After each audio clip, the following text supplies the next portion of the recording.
नमस्कार दोस्तों, आप सभी भक्तों का हार्दिक स्वागत है हमारे YouTube channel simple and perfect पर।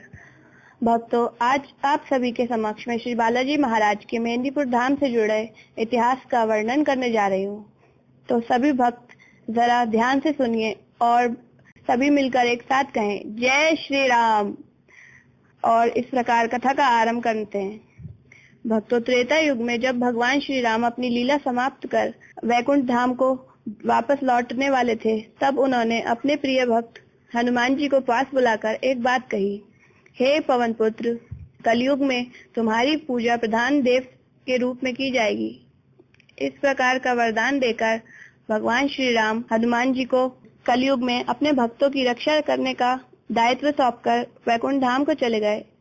शायद इसीलिए हनुमान जी महाराज का प्राकट्य बाल रूप में कलयुग में मेहंदीपुर धाम में हुआ है, ताकि वे अपने भक्तों के कष्टों का निवारण कर सकें। भक्तों, मंदिर का इतिहास लगभग 1000 वर्ष पूर्व का है। मेहंदीपुर में तब घना जंगल हुआ करता था, जहां जंगली जानवर, शेर, चीते, चोर, डाकू आदि का भय बना रहता था। उस समय की बात है, महंत जी महाराज, जो मंदिर के सबसे पहले महंत जी बने, गोसाई जी, एक रात्रि को अपने घर में सो रहे थे।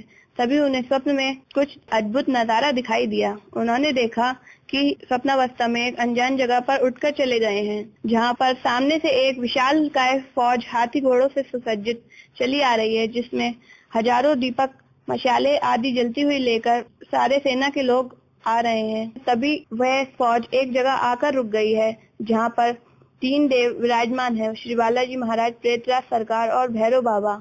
उस फौज में से सेना के प्रमुख ने निकलकर बाहर आकर तीनों देवों के आगे नतमस्तक होकर उन्हें प्रणाम किया और फिर सारी सेना ने अपना शीश झुकाया। प्रणाम करने के बाद में सारी सेना जिस रास्ते पर आई थी, उसी रास्ते से वापस लौटकर चली गई।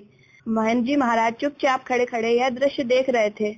मन में उन्हें भय भी लग रहा था, पर यह सब देखकर वह जल्दी से अपने घर को वापस लौट कर आए। सोने का बहुत प्रयास किया, मगर नींद नहीं आ रही थी। उनकी आंखों के सामने वह दृश्य बार बार दोहरा रहा था। कानों में वही सारी आवाजें गूंज रही थीं। तभी उन्होंने जैसे ही नींद आई तो उनके कानों में एक आवाज सुनाई पड़ी, जैसे मानो कोई उनसे कुछ कह रहा हो।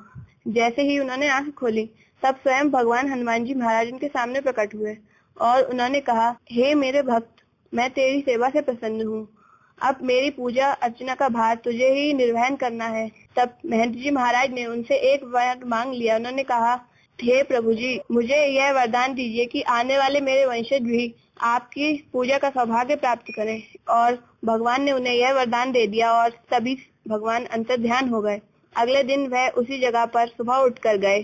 तब उन्होंने देखा कि साक्षात हनुमान जी महाराज का विग्रह वहाँ विराजमान था। उसे देखकर उन्हें वही सारे दृश्य उनके आंखों के सामने दोहराने लगे। कानों में सारी आवाजें गूंजने लगी। तभी उन्होंने गांव के कुछ सज्जनों को इकट्ठा किया और अपने स्वप्न के बारे में बताया। तब सभी लोगों ने मिलजुल कर एक तिवारी वहां चुन ली और बाबा के भोग की व्यवस्था करवाई गई। तभी से यहाँ बाबा की पूजा पाठ की जाने लगा। कुछ दिन बाद यह खबर जब वहाँ के राजा को मालूम हुई, तब राजा आया। उसने देखा और बाबा की विग्रह को मानवीय कलाकृति समझा और कहा कि यह सब झूठ है, और उसने वहाँ खुदाई करवानी प्रारंभ कर दी। खुदाई करवाते करवाते एक लंबा अरसा बीत गया और राजा को बाबा के विग्रह की थाह ना मिल पाई।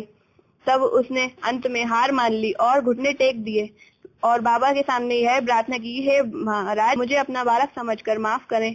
इस प्रकार बाबा के मंदिर के अच्छे से उसने वहाँ निर्माण करवाया। इस तरह बाबा के पूजा अर्चना मेहंदीपुर स्थान पर की जाने लगी।